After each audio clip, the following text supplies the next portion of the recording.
Good to great सिर्फ एक business book ही नहीं, ये एक पावरफुल जर्नी है जो ये बताती है कि कुछ कंपनी सिर्फ अच्छी क्यों रहती हैं जबकि कुछ कंपनीज एक्स्ट्राऑर्डिनरी बन जाती हैं। जिम कॉलिंस ने सालों तक रिसर्च करके ये समझने की कोशिश की कि वो कौन सी सोच, हैबिट्स और डिसीजंस होते हैं जो एक नॉर्मल कंपनी को हिस्ट्री की ग्रेटेस्ट कंपनीज में बदल देते हैं। उनका सिंपल लेकिन पावरफुल सवाल था, आखिर गुड और ग्रेट में फर्क क्या होता है। इस बुक का इंट्रोडक्शन एक इंटरेस्टिंग रिसर्च स्टोरी से शुरू होता है। कॉलिंस और उनकी टीम ने हंड्रेड्स ऑफ कंपनीज को स्टडी किया और उन कंपनीज को आइडेंटिफाई किया जो एक वक्त पर एवरेज थी लेकिन फिर अचानक एक्स्ट्राऑर्डिनरी रिजल्ट देने लगी। ये ट्रांसफॉर्मेशन कोई लक या कोइंसिडेंस नहीं था। इन कंपनीज के लीडर्स ने कुछ स्पेसिफिक प्रिंसिपल्स फॉलो किए जो धीरे धीरे उन्हें कंपटीशन से माइल्स अहेड ले गए। ये बुक उन्हीं हिडन प्रिंसिपल्स को रिवील करती है। बुक का इंट्रोडक्शन रीडर को एक पावरफुल थॉट देता है, good is the enemy of great. बहुत सी कंपनीज इसलिए ग्रेट नहीं बन पाती क्योंकि वो ऑलरेडी कंफर्टेबल होती हैं। जब सब कुछ ठीक चल रहा हो तो लोग एक्स्ट्राऑर्डिनरी बनने की कोशिश नहीं करते। कॉलिंस ये चैलेंज देते हैं कि अगर कोई ऑर्गेनाइजेशन या इंडिविजुअल सच में ग्रेट बनना चाहती है तो उसे मीडियोसिटी से बाहर निकलना होगा। जब आप इंट्रोडक्शन फिनिश करते हो तो एक स्ट्रॉन्ग क्यूरियोसिटी पैदा होती है। अगर कुछ कंपनी ने ये ट्रांसफॉर्मेशन अचीव किया है तो उन्होंने एग्जैक्टली क्या डिफरेंट किया। Chapter 1 good is the enemy of great का मेन आइडिया बहुत सिंपल है। अक्सर लोग या कंपनीज ग्रेट इसलिए नहीं बन पाते क्योंकि वो ऑलरेडी गुड होते हैं। जब चीजें ठीक ठाक चल रही होती हैं तो लोग उसे बेटर बनाने की कोशिश नहीं करते। जिम कॉलिंस कहते हैं कि दुनिया में बहुत कम ऑर्गेनाइजेशंस ग्रेट बनती हैं क्योंकि ज्यादातर लोग गुड इनफ पर ही रुक जाते हैं। ऑथर बताते हैं कि ये आइडिया उन्हें तब समझ आया जब एक मीटिंग में किसी ने उनसे कहा कि उनकी पहली book built to last useful नहीं थी। रीजन ये था कि उस बुक में उन कंपनीज की स्टडी थी जो शुरू से ही ग्रेट थी। लेकिन असली चैलेंज तो ये है कि कंपनी पहले से ही अच्छी है पर उन्हें ग्रेट कैसे बनाया जाए। ये सवाल कॉलिंस को इतना इंटरेस्टिंग लगा कि उन्होंने इस पर एक रिसर्च शुरू की। इस रिसर्च में कॉलिंस और उनकी टीम ने सालों तक डेटा कलेक्ट किया। उन्होंने स्टॉक मार्केट परफॉर्मेंस और कंपनीज की हिस्ट्री को स्टडी किया। उन्होंने देखा कि कुछ कंपनीज एक वक्त तक बिल्कुल एवरेज होती हैं लेकिन फिर एक पॉइंट के बाद उनकी परफॉर्मेंस सडनली बहुत ऊपर चली जाती है। वो मार्केट से कई गुना बेटर रिजल्ट देने लगती हैं। इस ट्रांजिशन को उन्होंने गुड टू ग्रेट ट्रांसफॉर्मेशन कहा। रिसर्च के दौरान उन्होंने कुछ कंपनीज को आइडेंटिफाई किया जो सच में गुड से ग्रेट बनी। फिर उन्होंने उन कंपनीज को कंपेयर किया जो सिमिलर सिचुएशन में थी लेकिन कभी ग्रेट नहीं बन पाई। इस कंपैरिजन से कॉलिंस को समझ आया कि ग्रेट कंपनीज कुछ स्पेसिफिक पैटर्न्स फॉलो करती हैं। ये पैटर्न्स लक या एक्सीडेंट की वजह से नहीं होते बल्कि उनके लीडर्स और टीम की सोच और डिसिप्लिन की वजह से होते हैं। ग्रेटनेस एक सडन मिरेकल या एक ड्रामेटिक चेंज नहीं होता। ये एक स्लो प्रोसेस होता है जो टाइम के साथ बिल्ड होता है। कंपनीज पहले छोटे छोटे कंसिस्टेंट स्टेप लेती हैं, फिर धीरे धीरे मोमेंटम बिल्ड होता है और एक टाइम बाद उनकी ग्रोथ बहुत फास्ट हो जाती है। इस प्रोसेस को कॉलिंस फ्लाई व्हील इफेक्ट का एग्जाम्पल से समझाते हैं। जैसे एक हैवी व्हील को पुश करते रहने से वो धीरे धीरे फास्ट घूमने लगता है। चैप्टर के एंड में ऑथर एक इंपॉर्टेंट बात बताते हैं, गुड से ग्रेट बनना सिर्फ कंपनीज का इश्यूज नहीं है बल्कि लाइफ का भी इशू है। स्कूल, गवर्नमेंट्स, ऑर्गेनाइजेशंस और इंडिविजुअल सब पर ये प्रिंसिपल अप्लाई होता है। अगर हम गुड पर सेटिस्फाई हो जाते हैं तो हम कभी ग्रेट नहीं बन पाते। इसलिए कॉलिंस रीडर्स को इनवाइट करते हैं कि वो इस जर्नी को ओपन माइंड से देखें और एविडेंस को समझें। उनका गोल ये प्रूव करना नहीं है कि वो हमेशा राइट हैं, बल्कि ये दिखाना है कि रिसर्च से क्या लेसन्स मिलते हैं। अगर कोई ऑर्गेनाइजेशन या इंडिविजुअल इन लेसन्स को अप्लाई करे तो वो भी गुड से ग्रेट बनने की जर्नी शुरू कर सकते हैं। चैप्टर 2 लेवल 5 लीडरशिप का मेन आइडिया कि ग्रेट कंपनीज को ग्रेट बनाने के पीछे एक स्पेशल टाइप के लीडर्स होते हैं जिसे ऑथर लेवल 5 लीडर्स कहते हैं। ऐसे लीडर्स बाहर से सिंपल, हम्बल और क्वाइट दिखते हैं लेकिन अंदर से उनके पास बहुत स्ट्रॉन्ग डिटर्मिनेशन होता है। वो अपने पर्सनल फेम या पॉपुलैरिटी के लिए काम नहीं करते। उनका मेन गोल होता है कंपनी को लॉन्ग टर्म में सक्सेसफुल बनाना। चैप्टर की शुरुआत डार्विन स्मिथ की स्टोरी से होती है। जब वो कैम्बली क्लेयर कंपनी के सीईओ बने तब लोगों को लगता था कि वो इतने स्ट्रॉन्ग लीडर नहीं हैं। वो बहुत सिंपल और शाय पर्सनैलिटी के थे लेकिन उन्होंने 20 साल तक कंपनी को लीड किया और कंपनी को एवरेज से एक पावरफुल कंपनी बना दिया। उनके टाइम में कंपनी के स्टॉक रिटर्न्स मार्केट से कई गुना ज्यादा बढ़ गए। इस एग्जाम्पल से ऑथर बताना चाहते हैं कि ग्रेट लीडर्स हमेशा लाउड या फेमस पर्सनैलिटी वाले नहीं होते। ऑथर लीडरशिप के 5 लेवल्स एक्सप्लेन करते हैं। सबसे नीचे लेवल पर आते हैं कैपेबल इंडिविजुअल जो अपनी स्किल्स से काम अच्छा करते हैं। उसके बाद कंट्रीब्यूटिंग टीम मेंबर आते हैं जो टीम के साथ मिलकर काम अच्छा करते हैं। फिर कॉम्पिटेंट मैनेजर आते हैं जो लोगों और रिसोर्सेज को मैनेज करते हैं। उसके बाद इफेक्टिव लीडर्स होते हैं जो ऑर्गेनाइजेशन को क्लियर विजन और गोल देते हैं। सबसे ऊपर लेवल 5 लीडर्स होते हैं जो पर्सनल ह्यूमैनिटी और प्रोफेशनल विल यानी कि स्ट्रॉन्ग डिटर्मिनेशन का कॉम्बिनेशन होते हैं। लेवल 5 लीडर्स अपनी सक्सेस का क्रेडिट खुद नहीं लेते, वो सक्सेस का क्रेडिट अपनी टीम को देते हैं। लेकिन अगर फेलियर हो जाए तो उसका ब्लेम वो दूसरों पर नहीं डालते, वो रिस्पॉन्सिबिलिटी खुद लेते हैं। इसको author window and mirror concept कहते हैं। जब कंपनी सक्सेसफुल होती है तब लीडर्स विंडो के थ्रू बाहर देखते हैं और क्रेडिट टीम को देते हैं, पर जब प्रॉब्लम होती है तब वो मिरर में खुद को देखते हैं और रिस्पॉन्सिबल मानते हैं। लेवल 5 के लीडर्स का मेन फोकस अपने करियर पर नहीं होता बल्कि कंपनी के फ्यूचर पर होता है। वो ऐसे डिसीजन लेते हैं जो कंपनी को लॉन्ग टर्म में स्ट्रॉन्ग बनाए। वो अपने बिना भी कंपनी को सक्सेसफुल रखने के लिए स्ट्रॉन्ग सक्सेसर्स प्रिपेयर करते हैं। उनका गोल होता है ऑर्गेनाइजेशन उनके बाद भी ग्रो करे। Chapter 3 first who then what का मेन आइडिया ये है कि ग्रेट कंपनीज पहले राइट पीपल चूज करती हैं, उसके बाद स्ट्रेटेजी डिसाइड करती हैं। ऑथर बताते हैं कि रिसर्च शुरू करते वक्त उनको लगता था कि ग्रेट कंपनीज पहले क्लियर विजन और स्ट्रेटेजी बनाती होंगी, फिर उस विजन को फॉलो करने के लिए लोग हायर करती होंगी। लेकिन रिसर्च में बिल्कुल ऑपोजिट चीज मिली। ग्रेट लीडर्स पहले सही लोगों को टीम में लाते हैं और गलत लोगों को हटा देते हैं, उसके बाद डिसाइड करते हैं कंपनी किस डायरेक्शन में ले जाना है। ऑथर एक बस का एग्जाम्पल देते हैं। कंपनी को एक बस समझो। ग्रेट लीडर्स पहले ये इंश्योर करते हैं कि बस में सही लोग बैठे हों और गलत लोग बस से उतर जाएं। और सिर्फ इतना ही नहीं बल्कि सही लोग सही सीट पर भी बैठे हों। जब टीम स्ट्रांग और केपेबल होती है तब टीम किसी भी डायरेक्शन में सक्सेसफुल हो सकती है, लेकिन अगर टीम ही गलत हो तो बेस्ट स्ट्रेटेजी भी काम नहीं करती। इस चैप्टर में वेल्स फार्गो का एग्जाम्पल दिया गया है। 1970s में जब बैंकिंग इंडस्ट्री में बहुत चेंजेस आने वाले थे, वेल्स फार्गो के लीडर्स को एग्जैक्ट फ्यूचर का पता नहीं था, फिर भी उन्होंने एक स्मार्ट स्टेप लिया। उन्होंने बहुत टैलेंटेड और केपेबल लोगों को हायर किया। उन्होंने इंडस्ट्री के बेस्ट लोगों को अपनी टीम में लाए। जब चेंजेस आए उनके पास ऑलरेडी स्ट्रॉन्ग टीम थी, इसलिए वो सिचुएशन को समझकर फास्ट डिसीजन ले सके और कंपनी बहुत सक्सेसफुल बन गई। इसके ऑपोजिट कुछ कंपनीज ने गलती की। उन्होंने पहले स्ट्रेटेजी बनाई और फिर स्ट्रेटेजी को इम्प्लीमेंट करने के लिए लोग हायर किए। अगर स्ट्रेटेजी फेल हो गई या मार्केट चेंज हो गया तो उनकी टीम उस चेंज को हैंडल नहीं कर पाई।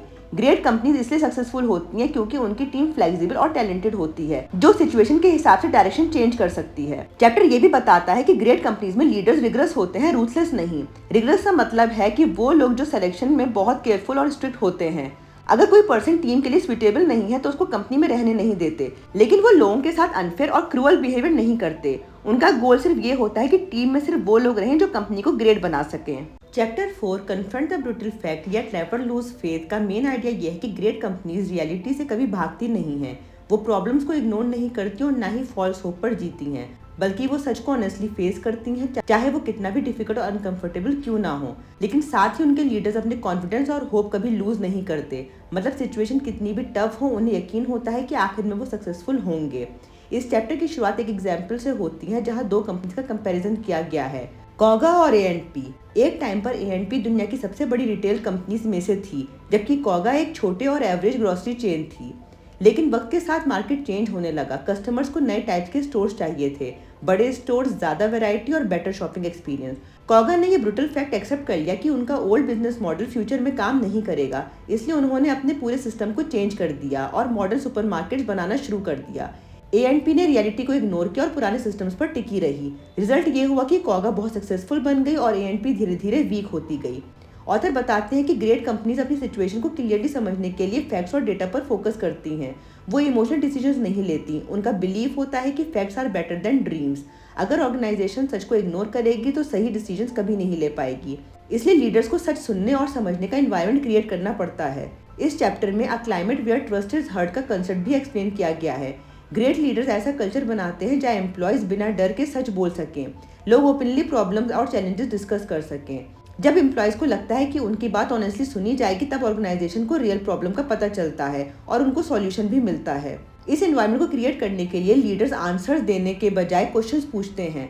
जब लीडर क्वेश्चंस पूछता है तो टीम मेंबर सोचने लगते हैं और डिस्कशन शुरू होता है। इस तरह मीटिंग्स में डिबेट और डायलॉग्स एनकरेज किए जाते हैं। यहाँ गोल आर्ग्यूमेंट जीतने का नहीं होता बल्कि ट्रुथ डिस्कवर करना होता है। ग्रेट कंपनीज में डिस्कशंस हेल्दी और ओपन होते हैं। ऑथर एक और इम्पॉर्टेंट प्रैक्टिस बताते हैं, कंडक्ट एटॉप्सीज विदाउट ब्लेम। जब कोई मिस्टेक या फेलियर होता है तो ग्रेट कंपनीज ब्लेम गेम नहीं खेलती। वो कामली एनालाइज करती हैं कि मिस्टेक कहाँ हुई और उससे उन्हें क्या सीखने को मिला। इस प्रोसेस का गोल लर्निंग होता है, पनिशमेंट नहीं। चैप्टर में रेड फ्लैग मैकेनिज्म्स का आइडिया भी दिया गया है। इसका मतलब है ऐसा सिस्टम बनाना जो इंपॉर्टेंट इन्फॉर्मेशन लीडर्स तक डायरेक्टली पहुंचाई जा सके। जब एम्प्लॉयज किसी सीरियस सिचुएशन को नोटिस करते हैं तो उससे उन्हें हाईलाइट करने का क्लियर मैकेनिज्म मिलता है। इस चैप्टर का सबसे पावरफुल कंसेप्ट है द स्टॉकडेल पैराडॉक्स। ये आइडिया एडमायरल जेम्स स्टॉकडेल की स्टोरी से आता है। वो वियतनाम वॉर में प्रिजनर ऑफ द वॉर थे। उन्होंने कहा था कि सर्वाइवल के लिए दो चीजें एक साथ रखनी पड़ती हैं, एक तरफ रियलिटी के ब्रूटल फैक्ट्स को एक्सेप्ट करना और दूसरी तरफ स्ट्रॉन्ग फेथ रखना कि आखिर में सब ठीक हो जाएगा। जिम कॉलिंस कहते हैं कि ग्रेट कंपनीज भी इसी माइंडसेट को फॉलो करती हैं। Chapter 5 the hedgehog concept simplicity with in the 3 circles का मेन आइडिया ये है कि ग्रेट कंपनीज अपनी स्ट्रेटेजी को बहुत सिंपल और क्लियर बनाती हैं ऑथर एक ओल्ड ग्रीक स्टोरी का एग्जाम्पल देते हैं जिसमें फॉक्स और हेजॉग का कंपैरिजन होता है। फॉक्स बहुत स्मार्ट होता है और कई तरह की ट्रिक्स यूज करता है, लेकिन हेजॉग सिर्फ एक सिंपल स्ट्रेटेजी फॉलो करता है। जब फॉक्स अटैक करता है तो हेजॉग अपने स्पाइक्स निकाल लेता है और सेफ हो जाता है। इस एग्जाम्पल का मतलब है कि फॉक्स बहुत सारी चीज़ों में उलझा रहता है, जबकि हेजॉग एक सिंपल और पावरफुल आइडिया पर फोकस करता है। जिम कॉलिंस कहते हैं कि ग्रेट कंपनीज हेजॉग की तरह होती हैं।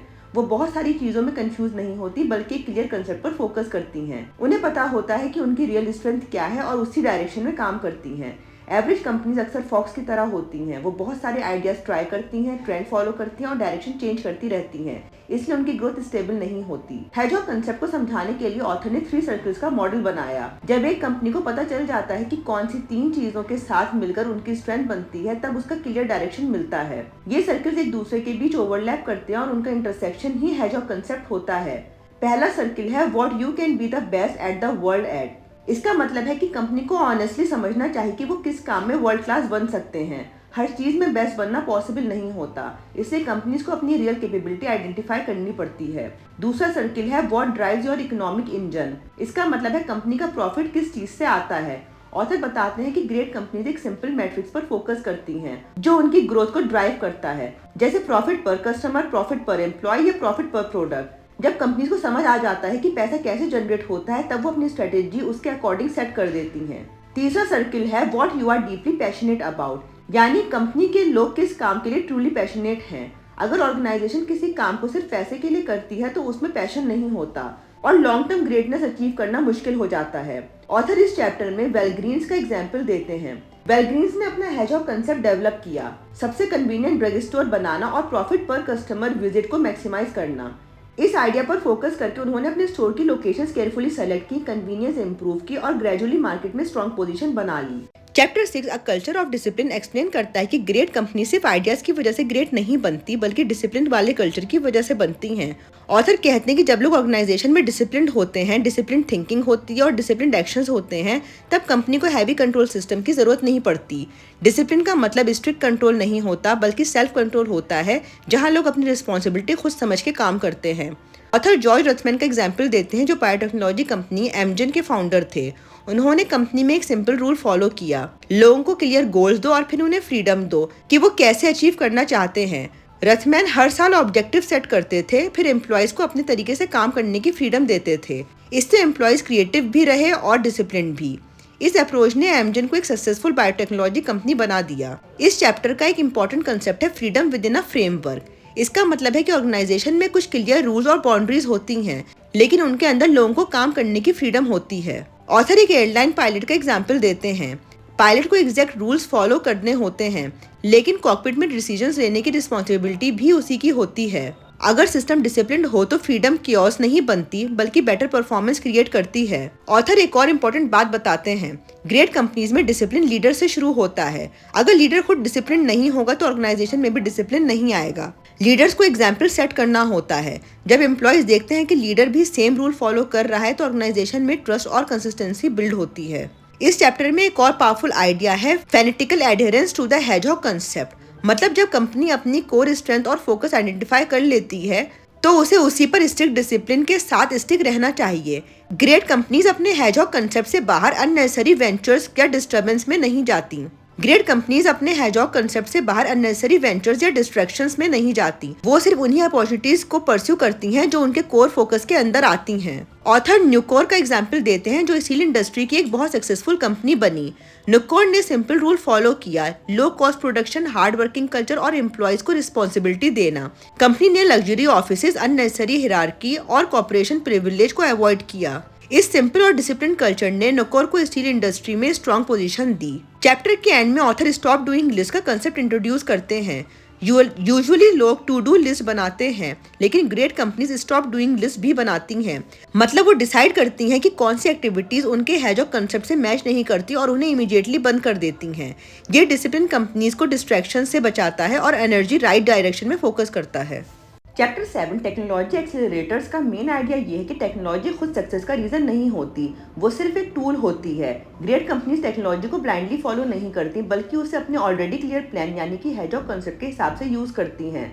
सबसे पहले ऑथर बताते हैं कि 1990s में इंटरनेट का क्रेज बहुत ज्यादा था। हर कोई बोल रहा था कि इंटरनेट सब कुछ बदल देगा। बहुत कंपनीज बस ट्रेंड फॉलो कर रही थी बिना सोचे समझे। लेकिन प्रॉब्लम ये थी कि सिर्फ न्यू टेक्नोलॉजी का यूज करना कंपनी को ग्रेट नहीं बनाता। अगर बिजनेस मॉडल स्ट्रांग नहीं है तो टेक्नोलॉजी भी फेल हो जाती है। फिर ऑथर वेलग्रीन्स का एग्जाम्पल देते हैं। जब इंटरनेट आया लोग बोले कि कंपनी पीछे रह जाएगी, लेकिन वेलग्रीन्स ने जल्दी डिसीजन लेने के बजाय पहले समझा कि इंटरनेट को कैसे अपने बिजनेस के लिए यूज करें। उसने टेक्नोलॉजी को अपने गोल के हिसाब से यूज किया, जैसे कस्टमर कन्वीनियंस इंप्रूव करना। इसलिए वो स्लो स्टार्ट करके भी बाद में सक्सेसफुल हो गई। इसका मतलब पहले सोचो फिर टेक्नोलॉजी यूज करो। ग्रेट कंपनीज हर न्यू टेक्नोलॉजी के पीछे नहीं भागती, वो सिर्फ वही टेक्नोलॉजी यूज करती हैं जो उनके हेजहॉग कंसेप्ट के अंदर फिट होती हैं। एक और इम्पॉर्टेंट बात, टेक्नोलॉजी का इम्पैक्ट यूजुअली लेटर स्टेज में दिखता है, स्टार्टिंग में नहीं। मतलब पहले कंपनी डिसिप्लिन, राइट स्ट्रेटेजी और स्ट्रॉन्ग फाउंडेशन बनाती है, उसके बाद टेक्नोलॉजी को यूज करके ग्रोथ को फास्ट करती है।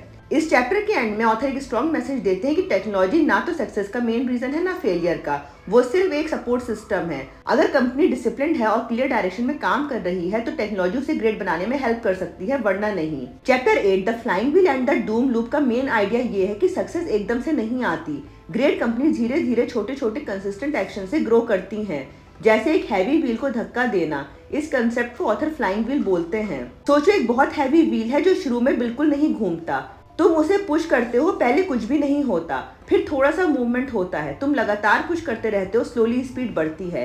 एक पॉइंट के बाद व्हील खुद ही फास्ट घूमने लगता है। यही फ्लाई व्हील इफेक्ट है, मतलब लगातार effort, patience is equal to strong momentum. Great companies इसी तरह ग्रो करती हैं। वो एक बड़ा डिसीजन या एक मैजिकल आइडिया से सक्सेसफुल नहीं बनती, बल्कि वो डेली स्मॉल इंप्रूवमेंट करती रहती हैं। Right people, right strategy, discipline और कंसिस्टेंट एक्शन, धीरे धीरे सब एफर्ट्स मिलकर एक पावरफुल रिजल्ट देते हैं।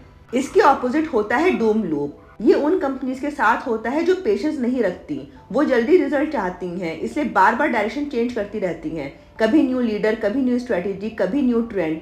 क्योंकि वो कंसिस्टेंट नहीं होती इसलिए उनका मोमेंटम कभी बिल्ड ही नहीं हो पाता, इसलिए वो फिर से जीरो से स्टार्ट करती रहती हैं। डूम लूप में कंपनीज अक्सर फ्लैशी अनाउंसमेंट्स करती हैं कि अब हम ये करेंगे, अब हम चेंज लाएंगे, लेकिन वो सस्टेन नहीं कर पाती। रिजल्ट कंफ्यूजन, फ्रस्ट्रेशन और फेलियर।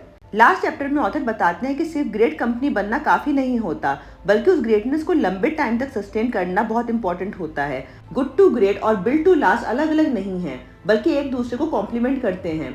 गुड टू ग्रेट बताता है कि कंपनी कैसे इंप्रूव करती है, और बिल्ड टू लास्ट बताता है कि वो ग्रेटनेस कैसे टाइम के साथ मेंटेन होती है। इस चैप्टर का एक कोर आइडिया है preserve the core, stimulate progress. इसका मतलब है कि कंपनी को अपने बेसिक वैल्यू को कभी चेंज नहीं करना चाहिए, लेकिन काम करने के तरीके, स्ट्रेटेजीज और गोल को टाइम के हिसाब से चेंज करते रहना चाहिए। मतलब फाउंडेशन सेम रहे लेकिन ग्रोथ के लिए नए आइडियाज आते रहें। ऑथर ये भी समझाते हैं कि ग्रेट कंपनीज आइदर और थिंकिंग नहीं करती, बल्कि एंड थिंकिंग करती है। मतलब वो प्रॉफिट भी कमाती है और पर्पस भी फॉलो करती है, दोनों चीजें साथ में चलती हैं। एक और इम्पोर्टेंट कंसेप्ट है कोर आइडियोलॉजी। इसमें दो चीजें होती हैं, कोर वैल्यूज यानी कि जो कंपनी के बेसिक प्रिंसिपल्स होते हैं, और कोर पर्पस यानी कि कंपनी क्यों एग्जिस्ट करती है। ग्रेट कंपनीज इन दोनों को बहुत सीरियसली लेती हैं और इन्हें कभी कॉम्प्रोमाइज नहीं करती। इसके बाद आता है BHAG, बिग हेरी ऑडेशियस गोल। ये एक बड़ा, बोल्ड और चैलेंजिंग गोल होता है जो कंपनी को मोटिवेट करता है।